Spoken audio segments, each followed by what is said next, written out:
Hey folks, Philly boy J back with another video, and as you can see there, I have some steak. Today I'm going to be showing you guys how to make smothered steak with gravy and onions.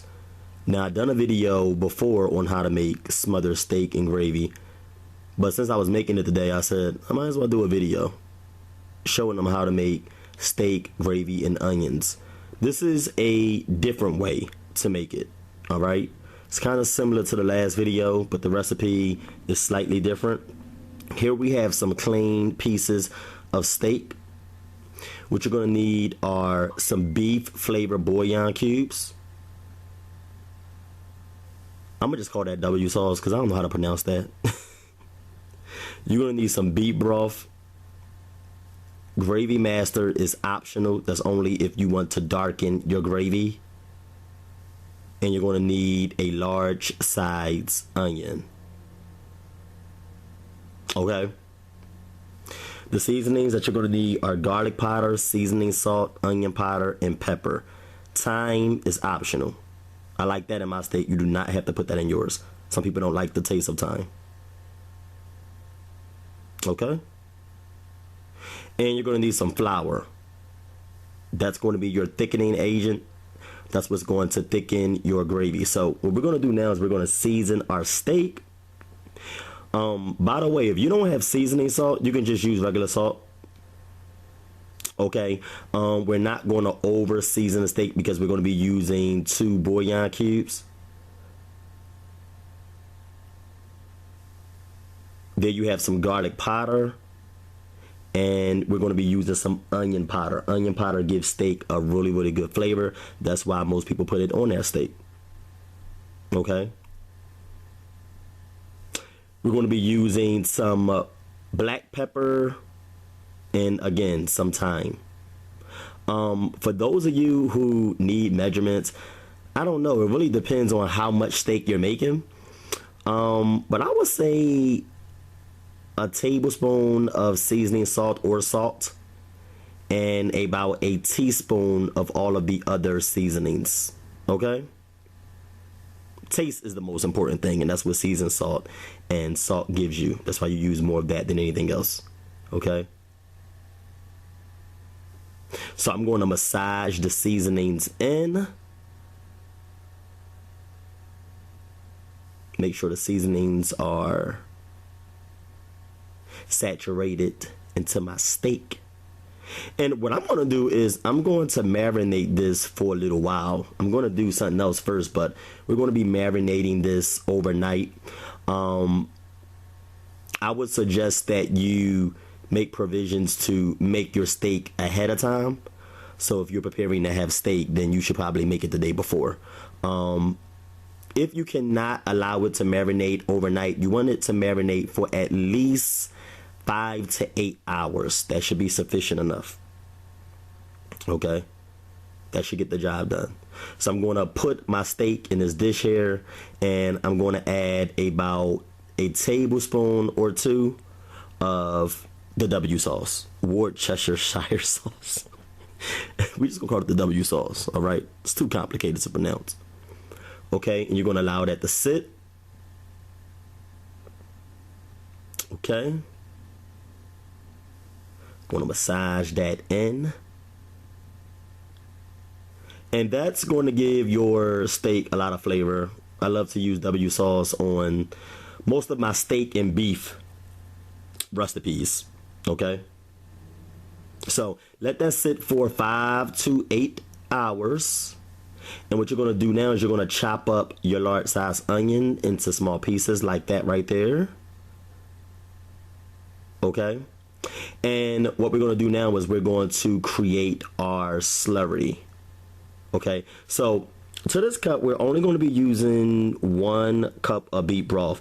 If you don't have beef broth, that is fine. Okay, you don't have to use gravy master. That's only if you want your gravy to be pretty dark. I like my gravy to be pretty dark. But you don't need to use that because it should be dark enough from the beef broth and the steak grease that's left over after you fry the steak. To the water or broth, you're going to add about 4 tablespoons of flour. Okay, going to give that a nice stir until all the lumps is gone, until it's nice and smooth like that. Look like cocoa, don't it? You're going to get a big bowl. Into that bowl, you're going to add your flour. I'll say about 1.5 cups to 2 cups of flour. Okay. And what we're going to do is we're going to coat our steak in this flour. Make sure you shake off the excess flour once you get done coating it. Okay. So we're going to coat it like that.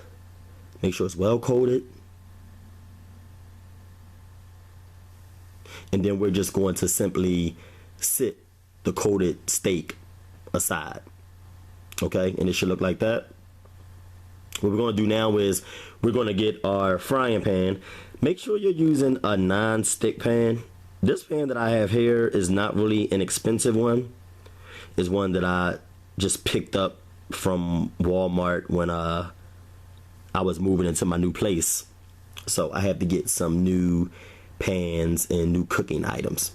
But you're going to add about 1/4 cup of oil.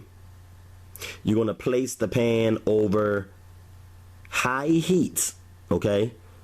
Because we want it to get brown. We're not trying to cook it slow. We're not trying to cook it all the way through. So fry your steak on high heat on both sides until they're brown, nice and brown on both sides. So I say about 3 to 4 minutes on each side, okay? Or until whenever it's brown and crispy on each side, okay? So you're going to fry it on both sides and you're going to sit it aside. You want it to look like that, okay? You can see that there's blood rising to the top, okay? So it's not fully cooked. We just want to, you know, brown it with the flour. So do all your steak like that. What we're going to do is we're going to place the onions in that steak grease that's remaining. You're not going to clean your pan out. You're going to add your onions to that steak grease. And you're going to stir the onions around and get all of the steak crumbs from off the bottom of the frying pan, okay?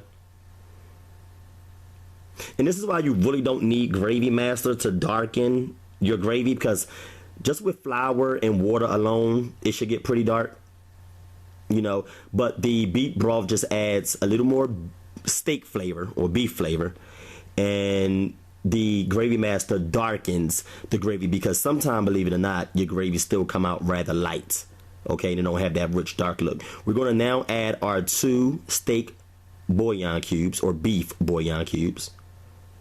Give it a little stir, and those cubes are going to dissolve by themselves. Okay, now we're going to add our slurry, our 1 cup of beef broth and flour. And to this, we're going to add water. And I like to add about 2 to 3 cups of water. So that's 1 cup of the broth slurry. And you're going to add about an additional 2 to 3 cups of water. Okay, and then you're going to place your fried steak into the pan, and you're going to reduce the heat to low heat. Your heat should be on low heat, and it's going to take this about anywhere from an hour and a half to 2 hours. I would say about an hour and a half. Just cover it, cook it on low heat, allow it to simmer, and you'll know when it's done, because the steak will be really, really tender and the gravy will thicken. It'll look sort of like this right here. Look at that. See, you can see that the broth and the water evaporated and steamed out, and you are left with tender steak and thick gravy. Okay, so once it gets to this point, you know, taste it, and if it's tender enough for you, then you know it's done. All right, but usually once the water dissolves, you know it's done, and once the gravy thickens, you know that the steak is pretty much tender and done. Okay, now you can eat this with anything. Last time in my last video, I made it with garlic mashed potatoes. You can eat this with egg noodles, but I love it with some regular white rice. I love my smothered steak with some rice. Look at that smothered steak. I make the best. I said I make the best smothered steak in the whole world. Nobody make smothered steak like Philly Boy J. Nobody make it like Philly Boy J. I'll pay you to find somebody that make it like Philly Boy J. I said I'll pay you. I'll pay you $10. I'll pay you $1,000 to find somebody that make it like me. Look at that steak right there, folks. Nice and tender. The gravy is thick and it's dark. If you don't like your gravy that dark, do not add the gravy master. Okay, but I like my gravy to be a little dark and have a little richness. Look, got that real steak look to it, you know. But my grandma, when she would make it, she would have her steak looking kind of like a milk chocolate. Mine's look more like a cocoa chocolate. You know, I like my gravy looking rather rich. Okay, now look how tender that is. Look at it, so tender. I hope you guys enjoyed this recipe. This was really, really good. Make this all the time. This is probably one of the steak dishes that I make the most. I actually prefer this over the oven baked steak with the A1 sauce.